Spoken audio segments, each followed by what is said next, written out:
कही थी। अब मैं आज आपको पर्टिकुलर ये कहना चाहता हूं, पता नहीं किस चैनल के लिए आप आए। ये धमकी जब इलाहाबाद में माननीय अतीक अहमद पूर्व सांसद और उनके भाई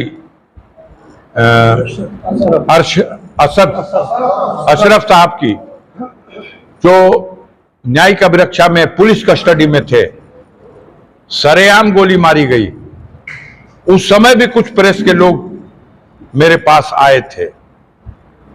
कदाचित ये 15 तारीख की घटना है और हमको लगता है महीना यही था। उस समय भी आप ही की तरह के एक पत्रकार साहब थे, वो दिल्ली से आए थे और उन्होंने मुझसे कहा था कि अब कुछ लोग चर्चा कर रहे हैं कि अगला नंबर मुख्तार अंसारी का है। तब भी मैंने कहा था कि आप यह कह के मुझको धमकी दे रहे हैं, या तो आप किसी की योजना में सम्मिलित हैं या किसी को ऐसी घटना करने के लिए प्रेरित कर रहे हैं। तो भागने लगे थे पत्रकार साहब, नहीं नहीं ऐसा नहीं, ऐसा नहीं। आज वही ठीक सवाल आपने किया है। खतरा जितने लोग हैं, समाज खतरा महसूस कर रहा है इस सरकार से। पूरी केंद्र की सरकार, प्रदेश की सरकार बेनकाब हो चुकी है। अपने विरोधी राजनीतिक दलों को झूठे मुकदमे में फंसा फंसा के जेल में डाल रही है, उनकी हत्याएं करवा रही है और तमाम तरह के कुचक्र रख रही है। वो तो उनके कुकर्म हैं, लेकिन आप जैसे लोग जो उनको प्रेरित करते हैं कि अब अब्बास अंसारी का भी नंबर है, या तो उनकी घटना, उनके किसी कुकर्म में आप सम्मिलित हैं, या उन कुकर्म करने वाली ताकतों को आप ये दिशा दे रहे हैं। हमने उस दिन भी कहा था, आज मुख्तार नहीं हमारे बीच, लेकिन हमने उस दिन भी कहा था कि हमारा ईमान है कि जिस दिन हमारा समय पूरा हो जाएगा, हम एक सांस ज्यादा जी नहीं सकते, और जब तक हमारा समय पूरा नहीं है कोई हमारा बाल बांका नहीं कर सकता।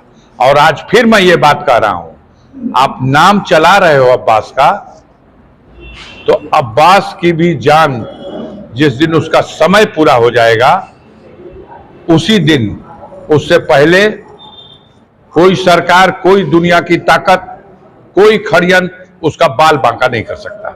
आप ये कह करके गोदी मीडिया के लोग और सरकार के कुछ जो वाहवाही लूटने वाले लोग हैं, ये लोग जनता में एक दहशत बनाना चाहते हैं, लेकिन यही दहशत इस सरकार के पतन का कारण बनने जा रही है।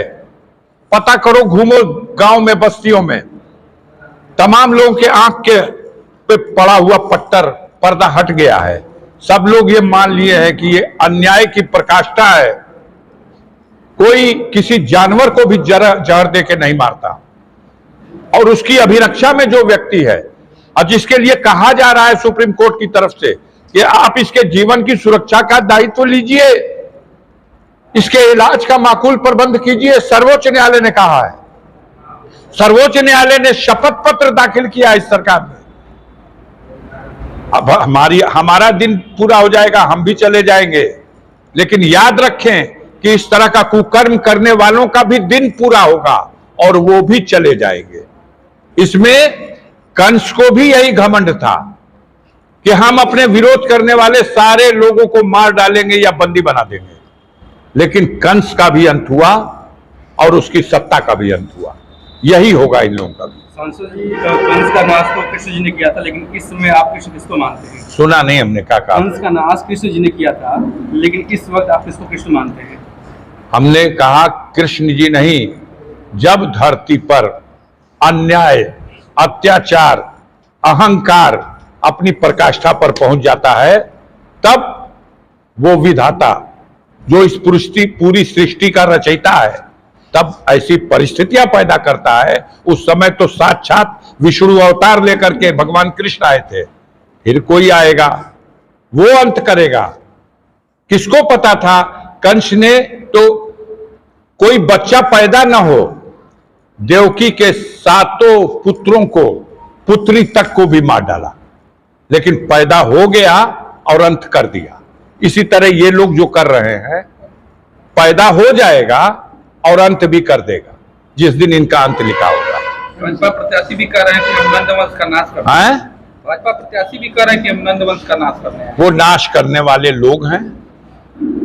नाश, विनाश, विध्वंस, ध्वस्त, बुलडोजर से ध्वस्त, मिट्टी में मिलाना, यही जानते हैं। ये निर्माण नहीं जानते, ये जख्मों पर मलहम लगाना नहीं जानते, ये कमजोर की सहायता करना नहीं जानते, ये रोते हुए का आंसू पोंछना नहीं जानते। ये खुद विद्वान लोग हैं। इनकी डिग्रियां देखिएगा तो मैं तो अपने को बोना समझता हूं इन लोगों के सामने। दोनों महारथी जो आए हैं, मैं स्वागत कर रहा हूं इन लोगों का, इनकी डिग्रियों का, इनके ज्ञान का। भगवान इनको बुद्धि दे। अगर नाश करना ही उसका मंत्र जानते हैं और कहते हैं कि हम वंशज हैं चाणक्य के, तो चाणक्य ने तो यह भी कहा था, जब चाणक्य के अनुयायियों ने कहा कि आप राजा क्यों नहीं बनते, आप दूसरे को राजा क्यों बना रहे हो, खुद राजा बनो। चाणक्य ने कहा था, सुनो, हम ही नहीं, दुनिया में कोई भी जिसके पास परिवार न हो उसे कभी राजा मत बनाना, क्योंकि न वो औलाद का न वो परिवार का वो दर्द नहीं जानेगा। दुर्भाग्य यह है कि जो उत्तर प्रदेश में भी है या जो दिल्ली में बैठा हुआ है, दोनों बे औलाद हैं। मालिक ने इन्हें औलाद ही नहीं दिया, इसलिए ये औलाद का दर्द नहीं जानते हैं। इनको पता नहीं कि इनके छुटुआ मवेशी गरीबों के बच्चे